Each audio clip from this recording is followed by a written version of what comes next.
आज आम अच्छु नीलगिरी जगन्नाथ मंदिर रे आज बहुत चमत्कार जिनिस आम देखा पड़लु कारण आज श्रीकृष्ण जन्माष्टमी जेहेतु थिला से अवस्था आम आसी मंदिर को तो से हिसाब से आम पूजकों बुझिलु जा कि एठी गोटे गरुड़ पक्षी आसी से मंदिर को देखा चाहिए श्रीमती जगन्नाथ मंदिर जो तो जगन्नाथ नीला तो समस्ते जानते किंतु नीलगिरी जगन्नाथ मंदिर ये चमत्कार आज जेहेतु श्रीकृष्ण जन्माष्टमी भी थिला से अवस्था आम साथी अच्छा मंदिर पूजक तांकठारु पचारिबा जे कौन थिला आज्ञा जेहेतु आम देखले भी गरुड़ पक्षी भी थिले आसी तो आज जेहेतु श्रीकृष्ण जन्माष्टमी भी थिला तो कौन सा प्रोग्राम थिला आपनको? जय जगन्नाथ जय जगन्नाथ जय जगन्नाथ। आज तो थिला पवित्र जन्माष्टमी आज दिन रे निजे महाप्रभु तंकर आज जन्म आज यही अवसर रे आज तो देखंतु आज राति सी तो मध्यरात्रि जन्म होते मध्यरात्रि जो चमत्कार होता आपण मैंने तो से स्टोरी जानी प्रकृत रे आज मध्य नीलगिरी जगन्नाथ तृतीय श्रीक्षेत्र में से भाया घटना आज घटी आपण मैंने भी देखिपुं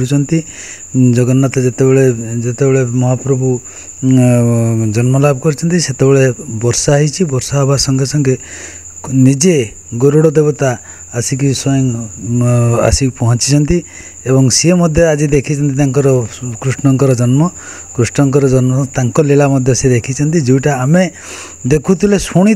आज आम प्रत्यक्ष आखिरे देखिपारे सीठू आप जानीपारतु जगन्नाथ महाप्रभुंर की लीला कृष्ण आज भी अच्छा जगन्नाथ आज भी अच्छा विश्वास यहाँ ही चिरंतन यहाँ ही सत्य आज नीलगिरी जगन्नाथ मंदिर ये हूँ तृतीय श्रीक्षेत्र श्रीक्षेत्र में एमती बहुत बहुत अलौकिक घटना हुए कारण ये प्रभु प्रकृति में अच्छा विद्यमान से मो समस्त सारा ओडिशावासी को नुहे सारा भारतवासी नुहे सारा विश्वर समस्त जनसाधारण को मु निवेदन करुच्ची ये जो दृष्टांतमूलक ये जो अलौकिक घटना घटी से महाप्रभु को समस्त विश्वास सहित जय जगन्नाथ जय जगन्नाथ जय जगन्नाथ कही समस्ते पाखे शरण भिक्षा करंतु।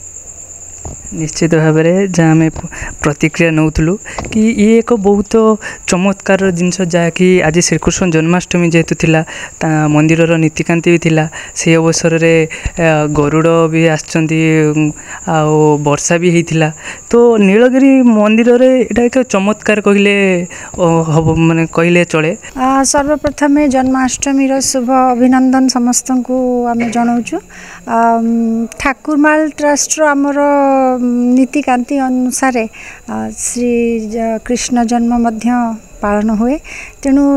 आमर से विधि विधान सब अच्छी तेणु नीतिकांति सब आम आज पालन करूँ। जेहेतु बहुत राति भी हेलानी तो मध्यरात्रि रे पूजा हुए जन्म हुए श्रीकृष्ण का आपण माने जानते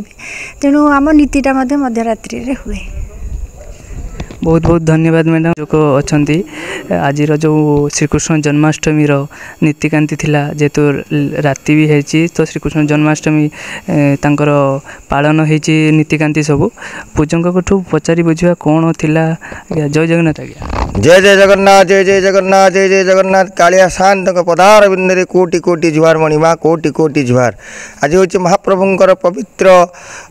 भाद्र मास कृष्णपक्ष अष्टमी तिथि आज महाप्रभुंर है जन्मोत्सव बा जन्माष्टमी से ही महाप्रभु जी कि हूँ निजे देवकी एवं निजे वसुदेव यही भाव में महाप्रभु कौन करती ना सप्तमी दिन महाप्रभुंर जो गतकाली महाप्रभुंर जेउड़ भोग लगी जेउड़ भोग अर्थात गर्भवती महिला को जिमिति खाद्य दि जाए देले सी भल संतानते भलरे प्रसव करिवो तो ये प्रसव कालीन पीड़ा को कमेवा लगी महाप्रभु को काली जेउड़ भोग अर्पण कराला एवं जो बंदापनाती कराला ताको कहा जाए गर्भोदक बंदापना तो महाप्रभु काली से नीति पर आज महाप्रभुंर विशेष जो जन्म नीति जो कि आपन देखिए समस्त मंदिर मानक हुए कृष्ण जन्माष्टमी हुए तो एठी से जन्माष्टमी से जन्म नीति तो महाप्रभु हेले निजे हेले तांकर जननी कृष्णकर एवं जनक मध्य से मध्य रामंकर से मध्य वामनंकर समस्त अवतार तांकरी पाखरे सृष्टि एवं तांकरी पाखरे लीन से हेले अवतारी तो से अवतारी ब्रह्मंकर आज गला अपरंपर लीला आम से लीला मध्य भाग नहीं विशेष माने जो पुण्य करूँ कोटि जन्मर पुण्य कले महाप्रभुंर यही लीलार भाग नेबा सुजोग मिले तो महाप्रभुंर से लीलाटी वर्तमान बढ़ी जाइए एवं महाप्रभु एवं वर्तमान बड़ सिंगार बेश हेबो एवं बड़ सिंगार बेश पर महाप्रभुंर रात्रि पहड़ अनुष्ठित हेबो। बहुत बहुत धन्यवाद आज्ञा आपण प्रतिक्रिया देथिबारु निहत भाव में जेहेतु आज श्रीकृष्ण जन्माष्टमी थिला से हिसाब से आम पूजकों पचारूँ कि कौन नीतिकांति थिला।